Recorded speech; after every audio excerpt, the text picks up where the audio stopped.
Today in Hanoi, a summit designed to achieve progress toward North Korea's denuclearization, as well as improve ties with the United States, collapsed suddenly when the U.S. rejected a North Korean offer. And tonight, the U.S. and North Korea are publicly disagreeing over what exactly that offer was. Nick Schifrin begins our coverage from Hanoi. After flying 8,000 miles and holding hours of high-stakes meetings with a North Korean leader he considers a friend, President Trump chose to drive away from the Hanoi summit empty-handed. You always have to be prepared to walk. I could have 100% signed something today.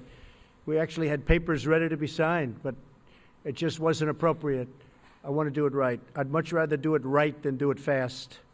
The U.S. says it asked North Korea to close the Yongbyon nuclear facilities that produce plutonium and uranium seen here in 2005, and what the U.S. suspects is a second uranium plant a few miles away. But President Trump and Secretary of State Mike Pompeo also eyed a rollback of Kim Jong Un's entire program. We asked him to do more. He was unprepared to do that. Even that facility, even the Yongbyon facility, and all of its scope, which is important for sure, still leaves missiles, still leaves warheads and weapon systems. All of those things, we couldn't quite get there today.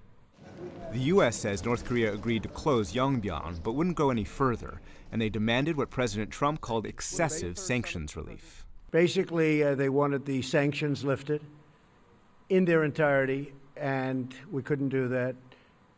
They were willing to denuke a large portion of the areas that we wanted, but we couldn't give up all of the sanctions for that. But in a press conference 10 hours later, North Korean Foreign Minister Ri Yong-ho refuted the president's claim and said North Korea was only looking for relief from a handful of sanctions on the Korean economy. If the U.S. removes partial sanctions, we will permanently and completely dismantle all the nuclear material production facilities in the Yongbyon area, including plutonium and uranium, in the presence of U.S. experts. This proposal was the biggest denuclearization measure we could take at the present stage.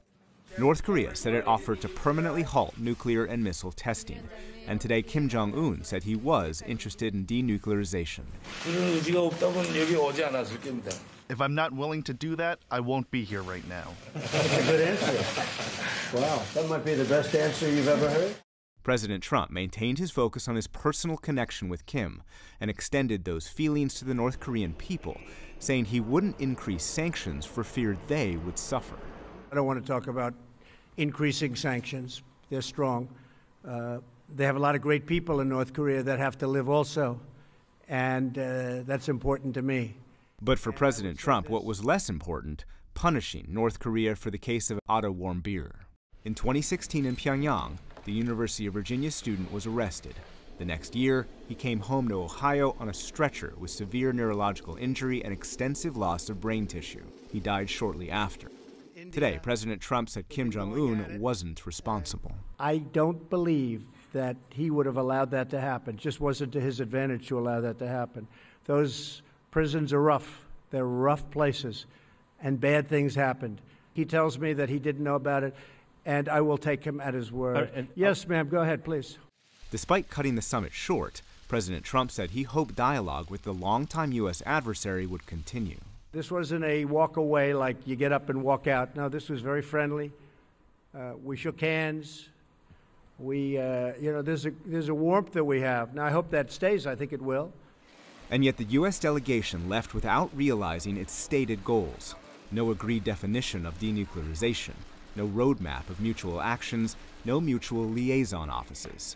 Those phased steps were advocated by the U.S.'s top North Korea negotiator, Steve Biegun. We need to advance our diplomacy alongside our plans for denuclearization in a manner that sends that message clearly to North Korea as well.